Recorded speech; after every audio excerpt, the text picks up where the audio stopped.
공공 일자리 81만 개, 이것은 정확한 메시지가 잘못 나갔다고 생각합니다. 국가 예산과 세금을 걷어가지고 나눠주는 일처리는 누가 못하겠습니까? 우리 그 캠프나 선대위에 뭐 다양한 생각을 가진 분들이 함께 할 수 있는데, 그러나 후보는 접니다. 네, 자, 이렇게 얘기해서 후보는 접니다. 이러는데 사실 송영길 의원이 막 얘기를 하는데 그 문 전 대표의 핵심 공약을 건드리니까 현장에서 이런 해프닝이 있었습니다. 어떤 해프닝이었는지 저희가 영상으로 보여드리겠습니다. 잠시만, 질문 먼저 좀 할게요. 아니요, 사진 먼저 찍을게요. 사진 먼저. 아직 잠시만요.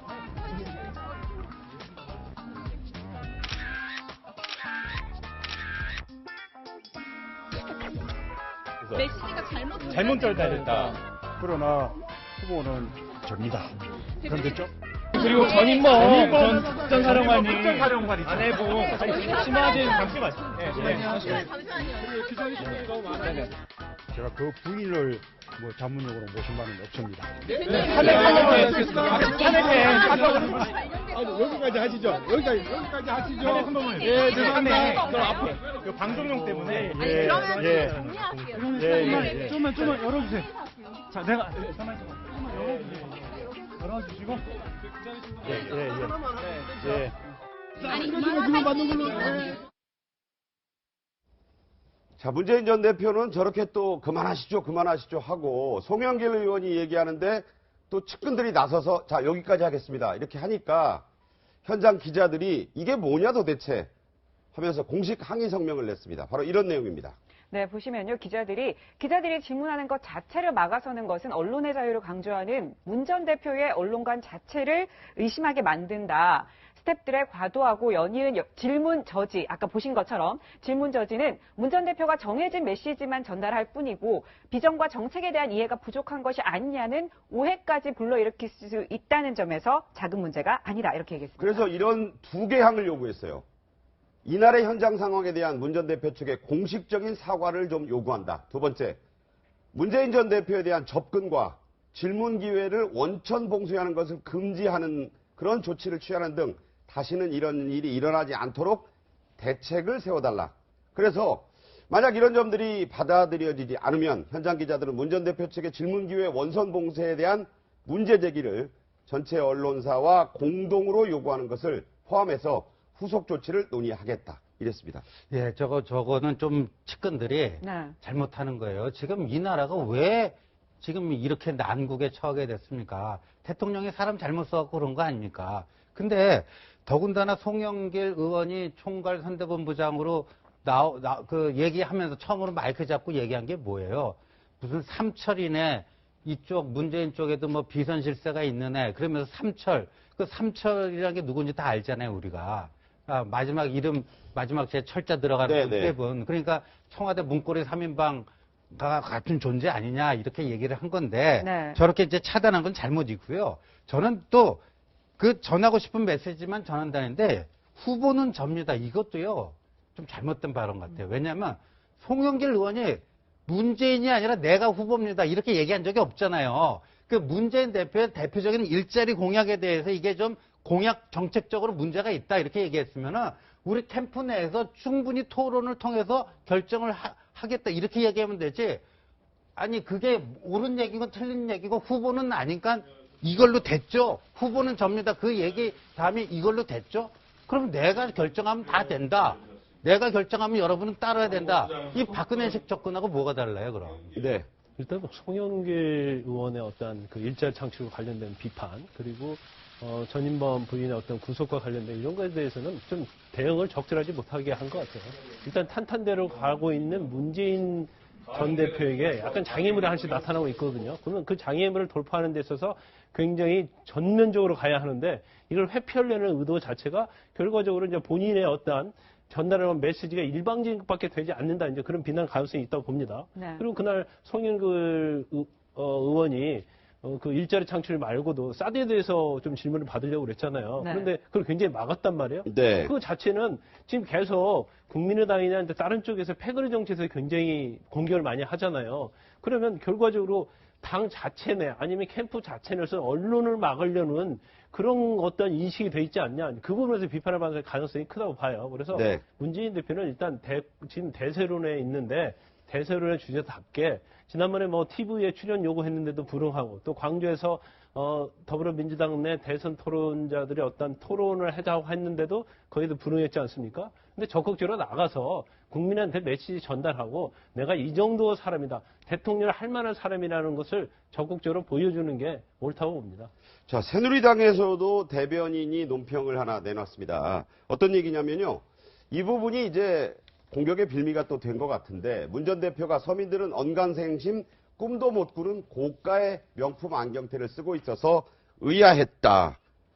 어쨌든 좋은 안경으로 훌륭한 인재를 찾을 수 있어야 그만한 가치가 있을 건데 그 값어치를 못하는 것 같아 안타깝다. 자, 이게 비꼬면서 한 얘기예요. 여러분도 아시겠지만. 그래서 저 아이템들을 네티즌 수사대가 찾아봤습니다. 어떤 안경인가? 2012년 대선 후보 때부터 착용한 거라고 합니다. 덴마크 이러이러한 건데 150만 원짜리 티타늄 소재, 실용적이다. 사실 저 정도 안경이 뭐 그렇게 명품 소리 들을 만한 건 아닌데 왜 이런 또 비판이 있다고 보십니까? 사실 저는 좀 안경을 사용하는 사람이 아니기 때문에 안경테에 대해서 어떻게 제가 뭐 논평을 하긴 좀 뭐합니다만 네. 아무래도 문재인 전 대표는 뭐 결국 문재인 전 대표가 지금 이야기하고 하는 것이 사람 사는 세상 아니냐. 그런 그 서민적이고 그런 그 가치를 지향하는 사람 입장에서 저렇게 뭐 고가의 그런 안경테를 쓴다든지 그리고 지난 2012년도에도 본인이 처음 그 대선 광고가 자신의 집에 있는 가구가 고가다 아니다 그 논란이 휘말렸지 않습니까? 저 의자. 예, 의자. 그랬죠. 그렇죠. 의자 하나가 때문에 상당히 그 본인의 그 선거 자체가 처음부터 꼬이는 그러한 그 빌미를 제공한 측면이 있는데요. 아무래도 저는 뭐 문재인 전 대표가 쓰는 뭐 안경 부분 저런 부분에 대해서 이게 뭐 여러 가지 그러니까 그걸 시비를 걸어서 이야기하는 부분은 뭐 한국 정치의 아직까지 미성숙을 보여주는 측면이 있지만 그럼에도 불구하고 앞서 지금 뭐 송영길 선거대책 본부장의 이 발언과 문재인 전 대표 간에 아직까지 여러 가지 정책에 관한 인식 자체가 아직까지 완전하게 화합적인 그런 이 단계를 이루지 못했다. 그런 부분들은 아무래도 문재인 캠프가 좀 조급심을 내고 있는 것이 아니냐. 네. 그리고 언론의 저런 그 기자들, 현장 기자들이 저는 지적들은 아프게 새겨들어야 된다. 네. 그래서 지금 문재인 전 대표가 이 대세론에 의해서 벌써 대통령이 다 됐다. 그러한 여러 가지 그 비판 프레임에서 빠져나오기 위해서라도 좀 더 겸손하고 낮은 자세로 이 기자들한테도 그 기자들이 국민의 대표라 생각하고 좀 더 가감하게 좀 귀를 기울이고 이 목소리를 듣는 그런 모습이 필요하다고 생각합니다. 네, 저런 말씀이 있고요. 자, 이게 다 문재인 대세론의 여러 가지 이제 비판과 견제구라고 보는데 전인범 전 특전사령관의 그 이야기도 지금 계속해서 화제가 되고 있습니다. 특히 전인범 사령관이 개인 자격으로만 도운 거지 제가 뭐 전혀 이렇게 공식적인 자리를 맡거나 한 게 아니다라고 해명을 했는데 이러한 모습이 또 화제가 되고 있습니다. 어떤 모습이었는지 들어보겠습니다. 제가 복무했던 직전 특전사령관이 있었습니다. 참군인이세요. 안보에 대해서 저와 함께 동지가 되시. 몇 달 전에 대표님께서 저한테 연락을 하셔서 얘기 좀 나누자고 연락이 왔습니다. 무엇보다도 이분하고 같이 하면은 정말 우리나라의 안보를 튼튼히 하고 한미 관계를 든든히 해서 우리 국민들이 앞으로 걱정 없이 살 수 있겠구나. 거기에 내가 역할을 할 수 있겠구나 하는 확신이 서서 이 자리에 섰습니다. 제가 전임금 장군의 국방안보 능력을 높이 사서 그분을 우리 국방안보 분야의 자문단의 일원으로 모신 것이고 제가 그 부인을 뭐 자문역으로 모신 바는 없습니다. 전인범 전 특전사령관 부인이 이제 총장이었는데 비리 혐의로 구속이 되니까 뭐 이제 권총으로 내가 이제 뭐 아내를 쏠 수도 있다 이런 얘기가 이게 이제 결백을 주장하다가 한 얘기인데 문제가 되니까 자, 페이스북에 이렇게 글을 남겼어요. 네, 제 아내 일로 많은 분들께 심려를 끼쳐서 송구하다. 저는 여태껏 문재인 캠프에서 어떤 직함을 맡은 게 아니다. 문 전 대표 지지를 표명한 것만으로 문 전 대표에게 누를 끼치고 싶은 생각은 추호도 없다라고 하면서 묵묵히 그분을 돕고자 한다. 이렇게 얘기를 했고요. 그리고 또 오늘 또 이제 논란이 가라앉지 않으니까 문자가 또 공개됐습니다. 아내의 무죄를 확신해서 경솔한 표현을 했습니다. 하지만 아직도 집사람, 뭐 이제 부인이죠, 총장. 무죄를 믿습니다. 이렇게 얘기했습니다. 예, 그런데 말이에요. 저는 이런 생각이 들어요. 문재인 대표 측에서 왜 전인범 전 특전사령관에 대해서 송곡 검증을 이렇게 하느냐. 근데 이건 무슨 청와대 민정수석실에서 대통령 되고 나서 검증하는 게 아니고요. 인터넷에 검색만 해봐도 저분의 부인이 누구고 최근에 어떤 소송에 걸려 있고 뭐 그런 거 다 파악할 수가 있어요. 근데 그것조차 안 하고 했는가 하는 그런 좀 부주의함에 대한 그 질타라고 좀 그렇게 받아들여야지 맞고요. 그다음에 어법이 참 재밌어요.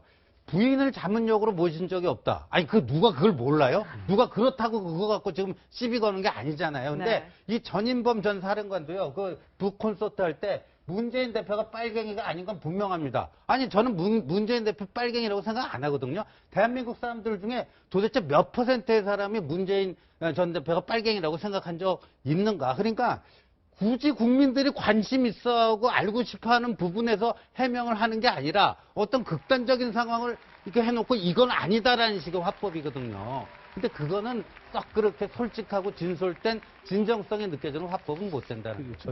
전인범 씨 부인인데 심화지 씨와 관련된 부분은요, 상당히 중요한 의미가 있다고 봐요. 왜냐하면 지금 우리가 박근혜 대통령과 관련된 최순실 게이트 농단 자체가 공직자 어떤 인사 추천 문제도 상당히 관련이 있는 거 아니에요? 그래서 문재인 전 대표가 지난번에 언론에서 얘기했잖아요. 공직자 후보 추천해서 투명하게 하고 그걸 다 공개하겠다고 했어요. 그리고 그 얘기는 자기가 임명하고 하는 공직자들을 투명하게 하겠다고 하는데 지금 대선도 가기 전에 잘못 사람을 영입했다는 것이 드러나고 있잖아요. 그래서 이 부분은 상당히 실수를 한 것이다. 그렇게 볼 수밖에 없습니다. 저는 문재인 전 대표가 전인범 전 사령관과 관련된 그 가족의 송사 문제를 몰라서 임명했다고 생각하지는 않습니다. 그러니까 아마 두 개의 득실을 따졌겠죠. 그러니까 지금 전인범 전 사령관을 둘러싼 가족과의 문제가 어떻게 자신이 타격을 주는 것보다 오히려 전인범 전 사령관을 모셔옴으로써 자신을 둘러싼 여러 가지 안보 문제에 대한 그런 우려, 그리고 또 하나 한미 간의 그 군사적인 네트워크를 활용해서 한미 간 관계를 공고히 하겠다는 의지를 내보이는 부분이 선거에 더 득이 되겠다고 생각했던 거죠. 그렇기 때문에 그 실에 대한 부분은 오롯이 본인이 감내할 수밖에 없는 그런 시점이 아닌가 하는 생각입니다. 네, 시청자 여러분께서 이 논란에 대한 얘기 다 들으셨으니까 판단이 각자 있으시리라고 봅니다. 자, 오늘 얘기는 여기까지 듣도록 하겠습니다. 고맙습니다.